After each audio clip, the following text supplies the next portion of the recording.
Okay, good morning everybody. I hope you had a great night off. We are back here with the painting. We've let it sit overnight just to give us a chance to walk away from it. As we've talked about with some of our other oil paintings, because there is so much blue in this, the areas that are, especially the Prussian blue, are going to be very dry. Not dry to the touch, but they are mostly dry. This is going to be a great opportunity for us to talk a little bit about how to paint on top of the really dry stuff, because I've decided I want to go back in and I want to work the rocks a little bit more. They look great. I'm loving some of the dappling of light that's happening on them, but I want to define some of their features a little bit more to come up with a reason why they look like this. This one's just kind of muddy. This one needs a little more definition. I want to have a clear definition between these two rocks here. And we also wanted to work the foliage a little bit more. We were talking about it and decided that we wanted to get, believe it or not, a little bit of purple up in here just to create some contrast, because right now it's a whole lot of green. So we want to try and get some purple in there and try and define these branches a little bit more with some lights and some darks. So let's start with the most interesting bit, and that's going to be working the rocks. So I'm going to take some of my straight Prussian blue here. And like this rock, I'm sensing there's like a little outcropping up here, but then it would get darker down at the bottom. So I'm just gonna throw this in, and I'm gonna use bold, strong choices to just help define it.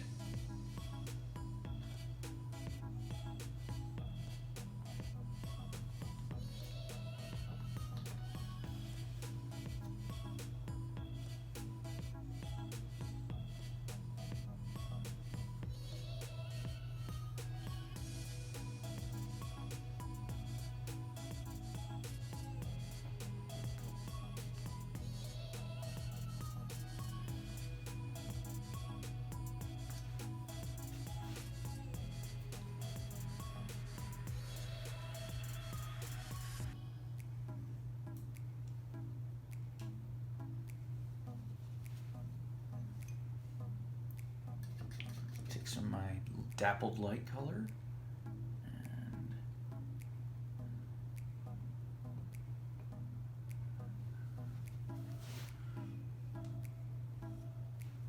cool. Neat.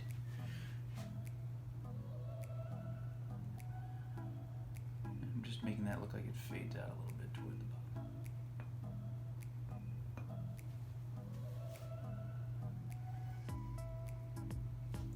Now the other thing I think I want to do here is so the idea is this rock sort of has a ledge up here, comes down a little bit, and then comes down. There's another flat-ish surface here.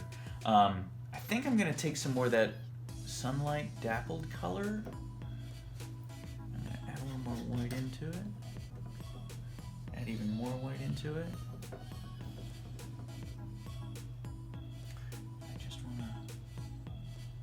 Remember when we talk about these highlighty bits, don't want to do too much.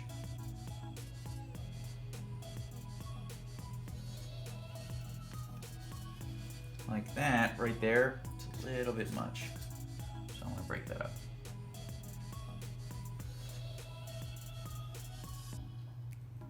Cool. This guy right here, I know there's a flattish surface right here along this lower rock. So I'm going to do two things. I'm going to mix up a little bit more of the light blue that's the top color. This is Prussian in white. Okay. And then I'm just going to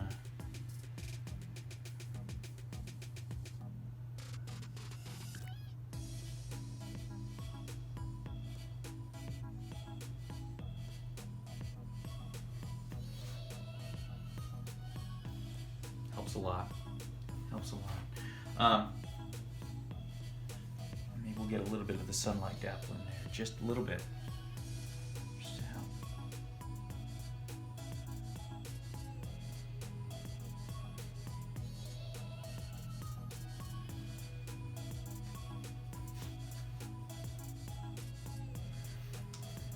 want to push that other rock a little bit further away.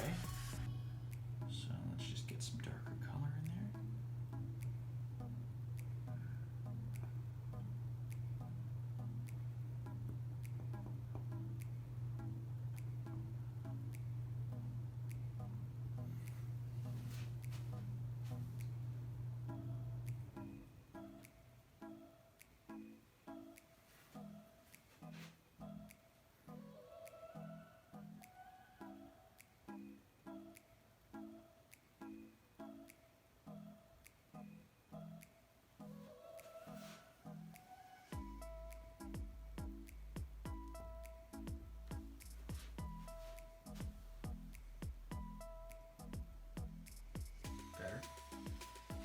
Quite there, almost.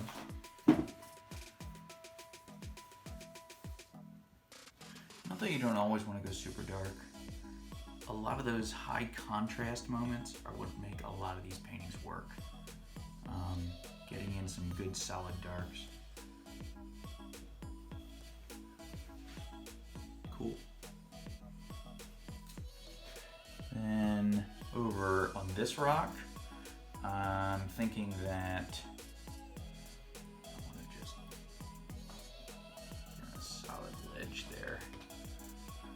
that feels like a highlighted top piece right there. And then it feels like there might be something that just goes here. And then I'm gonna put another one in here.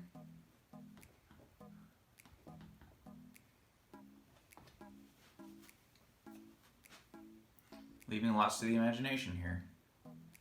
And that's cool.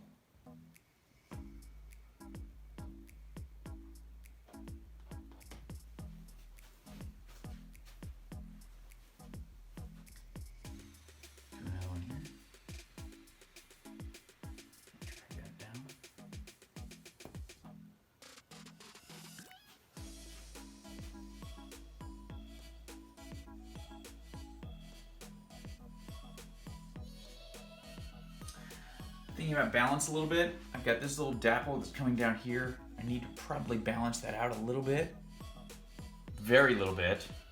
So, thinking that the rock curves in down there, there might be a little bit that just... And I'm barely touching the canvas.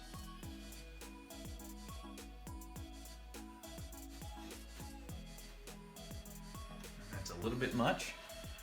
And we're being really touchy with this one.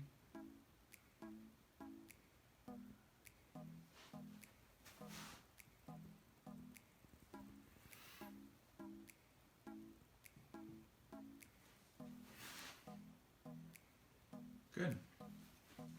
Almost done. And a little bit of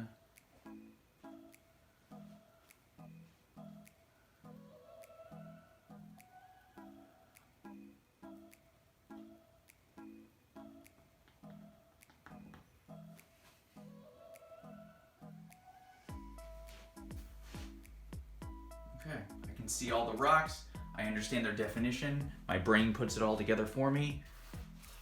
We're gonna stop working on those now.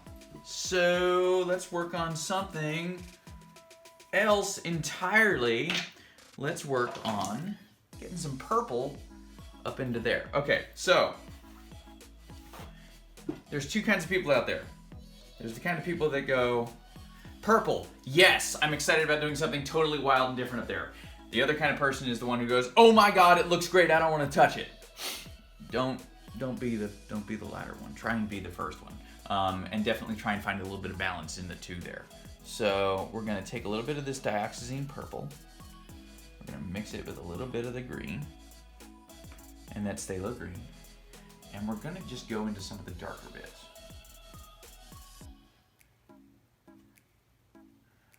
And right off the bat, it's not obvious that it's purple. It just reads as dark, which is cool. Like, it doesn't need to read as purple. If you want it to read as purple, you can grab some purple, maybe a little bit of white. Just a little bit.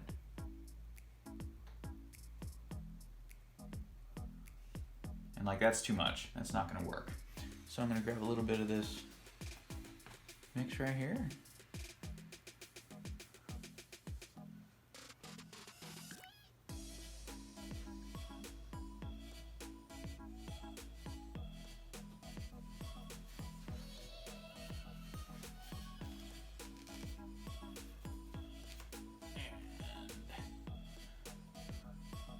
little bit in there.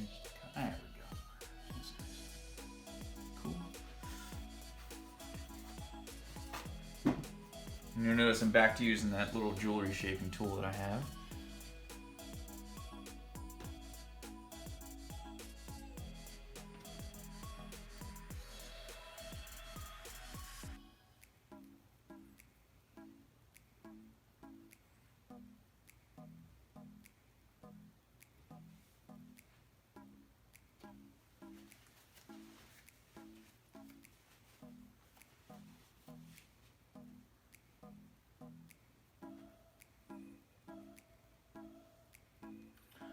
It's creating these really nice, super dark bits for me. So I'm really gonna try and punch those areas in that I really want to get some more contrast. Let's see.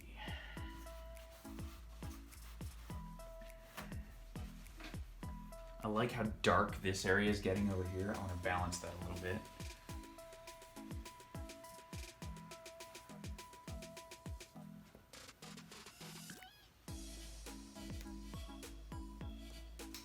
Notice I'm leaving a little bit of the bleed through there from the sky, just because it's cool.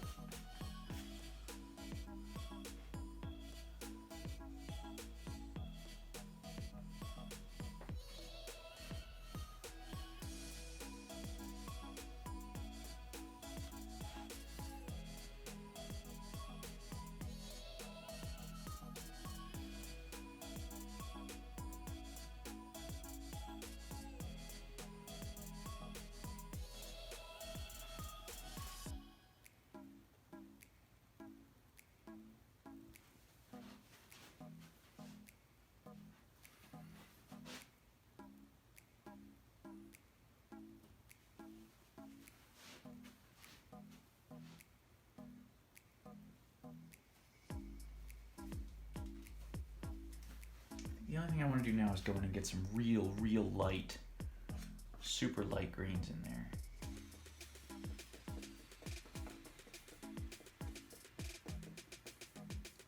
Just a couple.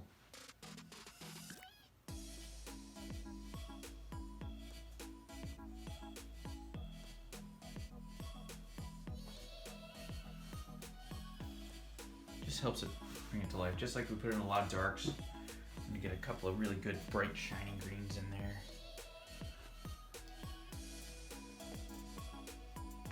And this is just some leftover green that I had from last night. Not really sure what's in it. I do that a lot, where I'll just sort of pick what's left on the canvas and use it, because it means those colors are already in there.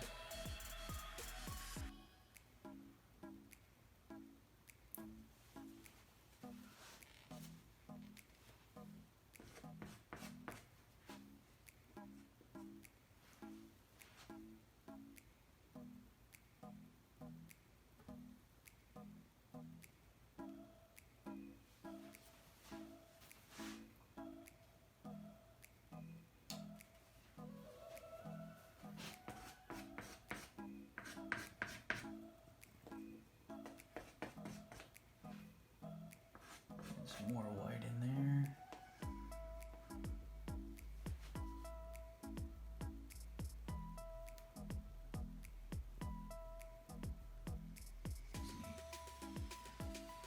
We want to add, as one final step, a little bit of dark to the bottom of the branches, maybe. I've just got some dioxazine purple. And I'm not going to use it everywhere. It's selective. And I definitely don't want to wipe out the highlights I have going on the branches.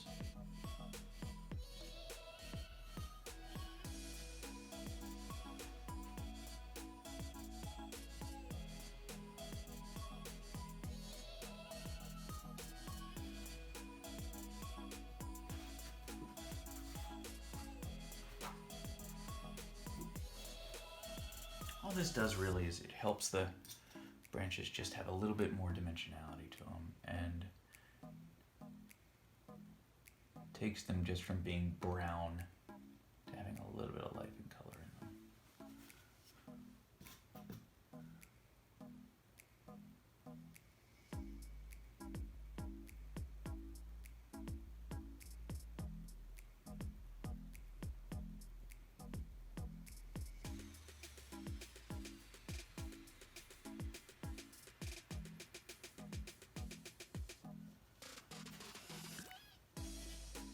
The important thing is to just not overwork it. To just, when it gets to a certain point, let it rest. Arguably, the thing that's a little challenging with this is that if I walk away for too long, it becomes too difficult to work because it all starts to dry and then it doesn't move right. So typically, you've got maybe an extra day, maybe two, at the outside. If you want to try and last a little longer, you can always try and like point a humidifier at it if you want to get it to keep going.